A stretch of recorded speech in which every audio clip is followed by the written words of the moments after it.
Prepare-se, você está prestes a cruzar para um mundo onde o medo é real. Histórias reais, fenômenos inexplicáveis, onde o sobrenatural se esconde nas sombras do Portal do Pavor. História de hoje, a voz do quarto ao lado. Me mudei para esse apartamento por falta de escolha, não por vontade. Depois da morte da minha tia, fiquei sozinho, sem família, sem amigos próximos, sem emprego. Só restou o que ela me deixou, uma pensão modesta e um medo silencioso de encarar o mundo lá fora. O prédio era antigo, decadente e barato. Os vizinhos, se existiam, não davam sinal de vida. Era o tipo de lugar onde a cidade parece esquecer que você existe. O apartamento era minúsculo, escuro e úmido. Um quarto, uma sala que parecia um caixote e uma cozinha grudada no banheiro. Mas o que me incomodava de verdade não era o espaço, era o silêncio. Um silêncio pesado, denso, como se o ar tivesse envelhecido ali dentro. Como se ninguém respirasse naquele lugar há muito tempo. Tentei racionalizar. É só um apartamento velho, você está cansado, sensível, e de certa forma fazia sentido.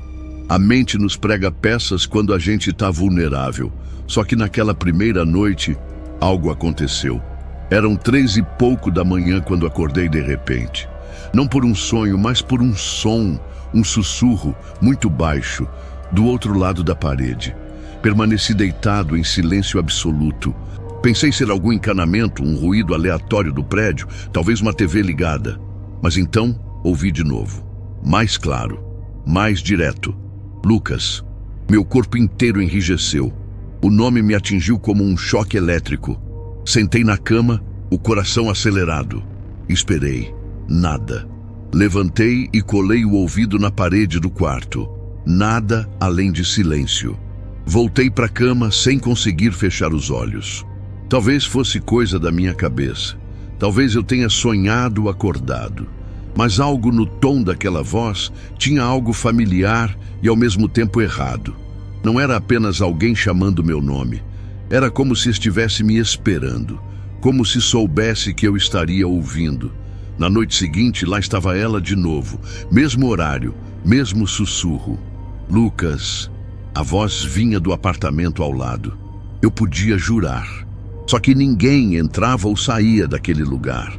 A porta vizinha estava sempre fechada e o tapete em frente já parecia colado ao chão de tanta poeira. No terceiro dia, a voz disse outra coisa. Eu vi você escondendo o dinheiro na gaveta. Engoli em seco. Um arrepio subiu pelas minhas costas.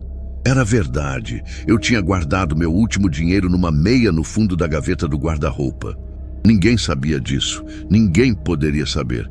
Foi aí que entendi. Aquilo não era coincidência, não era paranoia. Alguém ou algo estava me observando e sabia tudo sobre mim.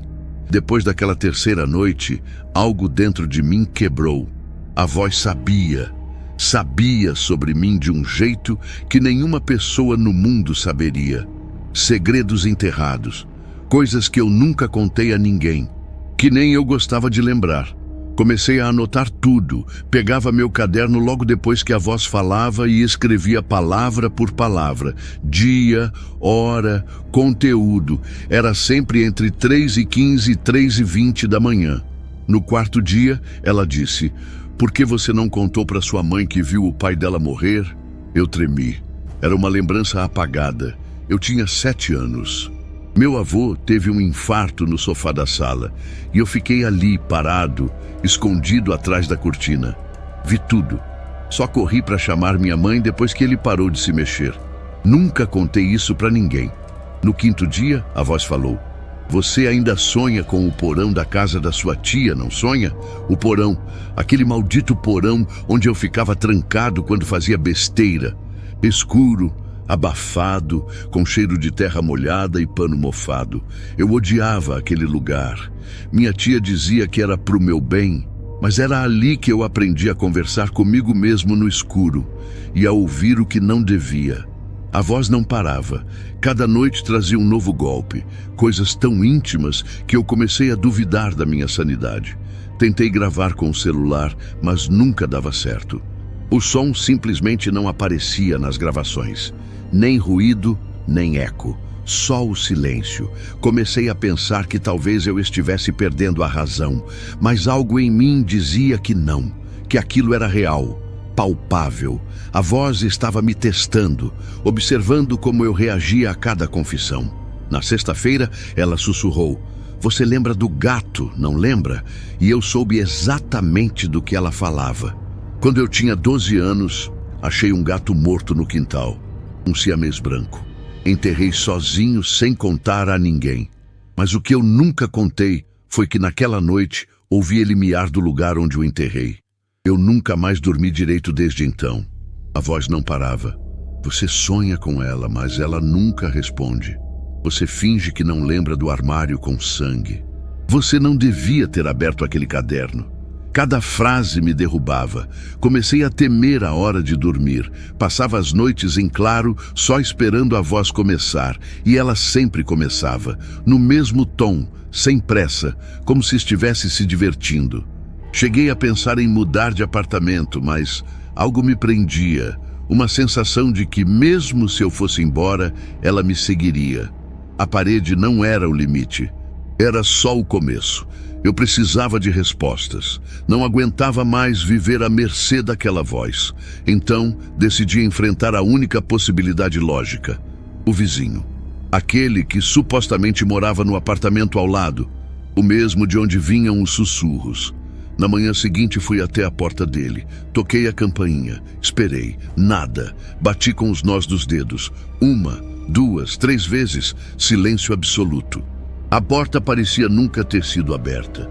A fechadura tinha crostas de ferrugem e a pintura da porta estava descascando como pele morta. Estranhei aquilo. Voltei ao meu apartamento, mas algo não saía da minha cabeça.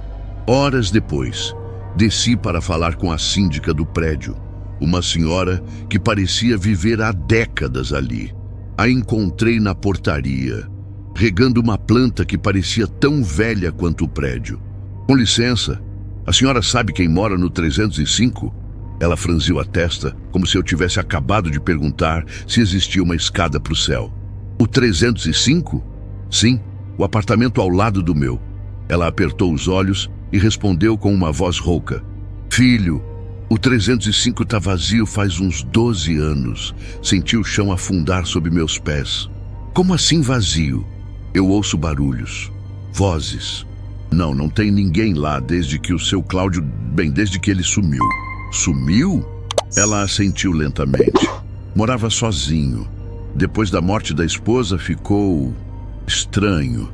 Dizia que ouvia coisas, que as paredes falavam com ele.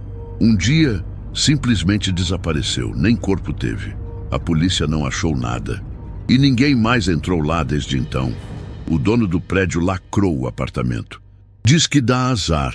Minha pele ficou gelada. Voltei para o meu andar e, pela primeira vez, reparei melhor na porta do 305. Havia um pequeno lacre de chumbo pendurado no batente. Ele estava quebrado. Alguém tinha entrado lá, ou nunca saiu. Naquela noite, a voz falou com mais clareza do que nunca. "Você achou que eu tinha ido embora, mas eu nunca saí daqui. Eu sou parte dessa parede, parte de você." Foi quando notei que não vinha só da parede do quarto.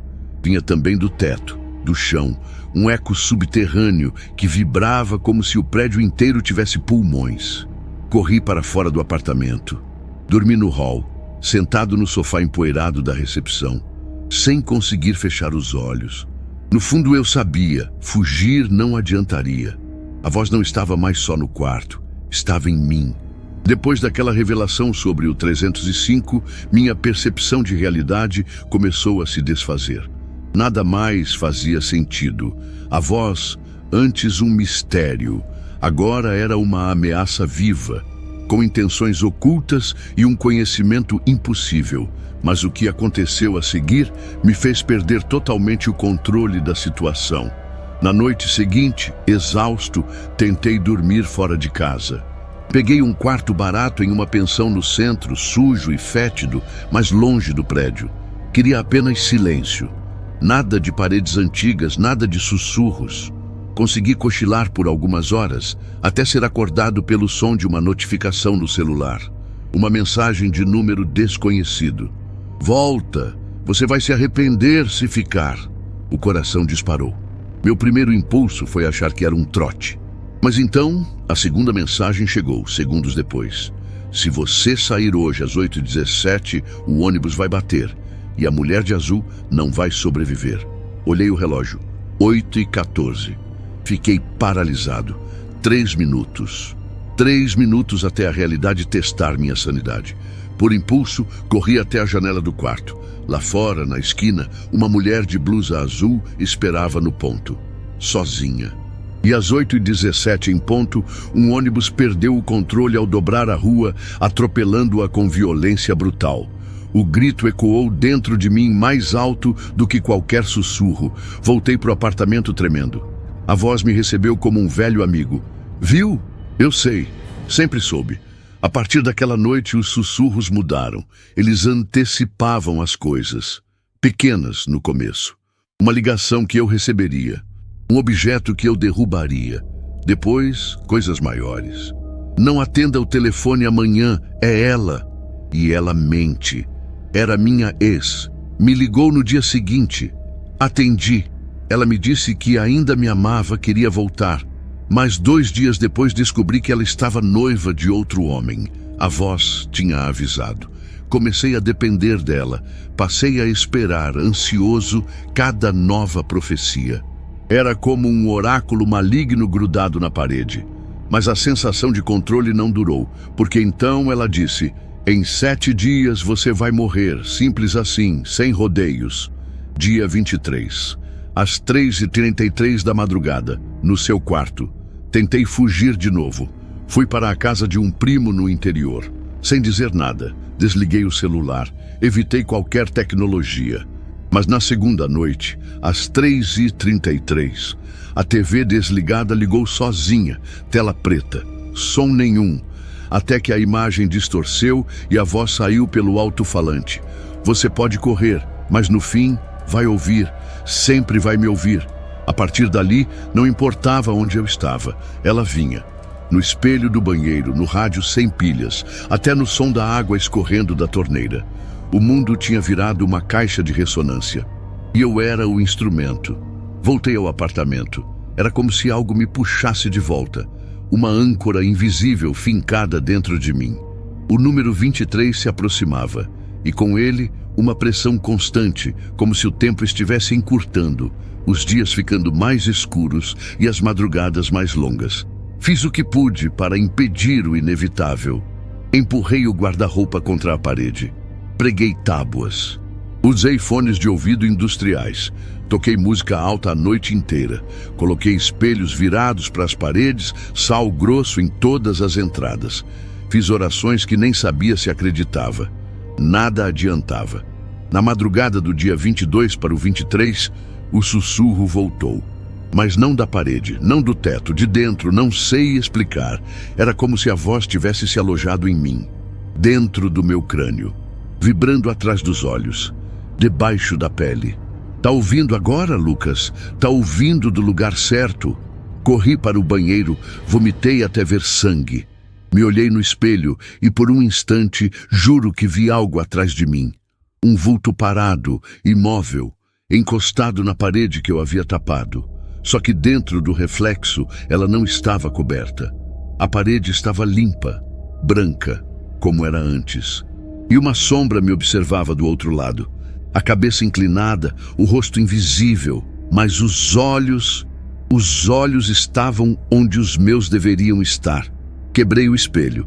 Peguei uma câmera e coloquei de frente para mim, no quarto, às 3 da manhã do dia 23. Decidi que se fosse morrer, eu deixaria provas, uma última gravação. Me tranquei, liguei a câmera, sentei na cama e esperei. 3h10. Nada. 3h20. A luz da lâmpada oscilou. 3h30.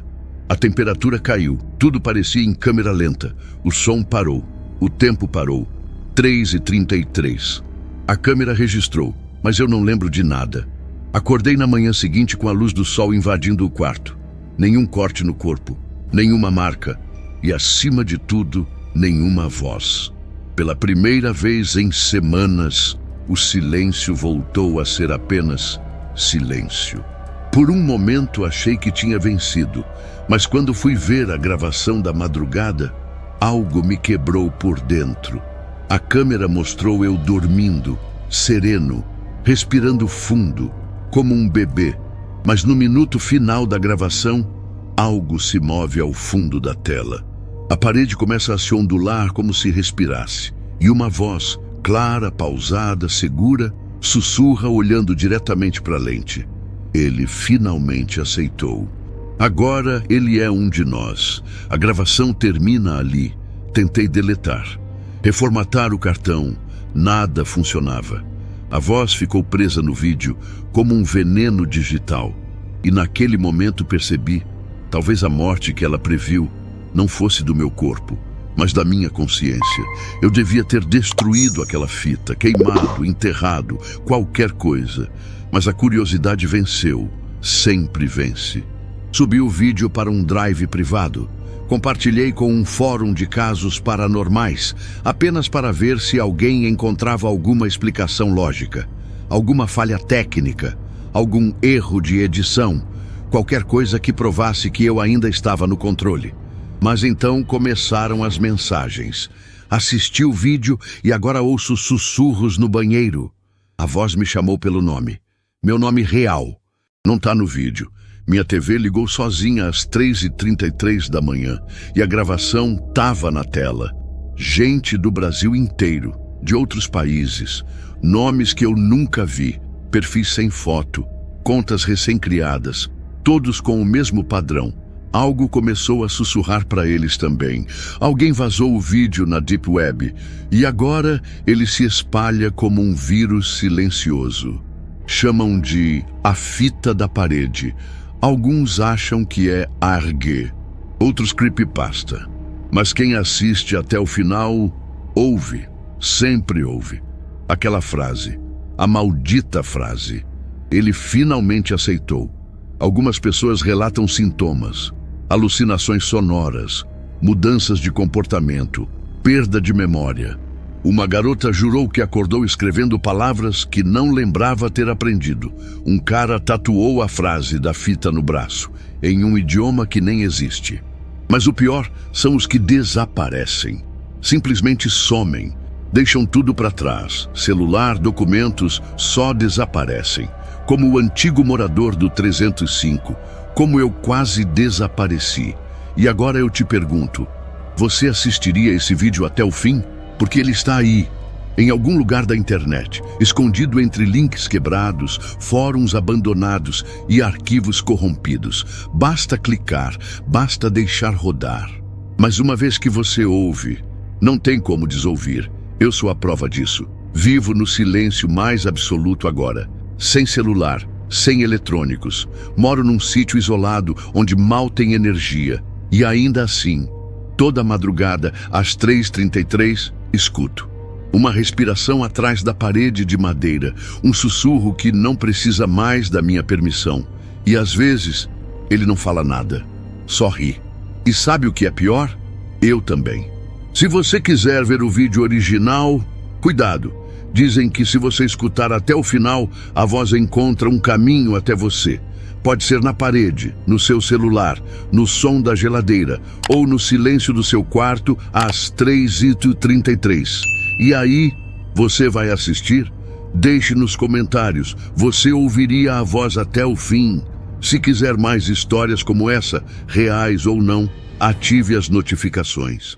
E cuidado com as paredes, elas andam ouvindo muito mais do que deviam.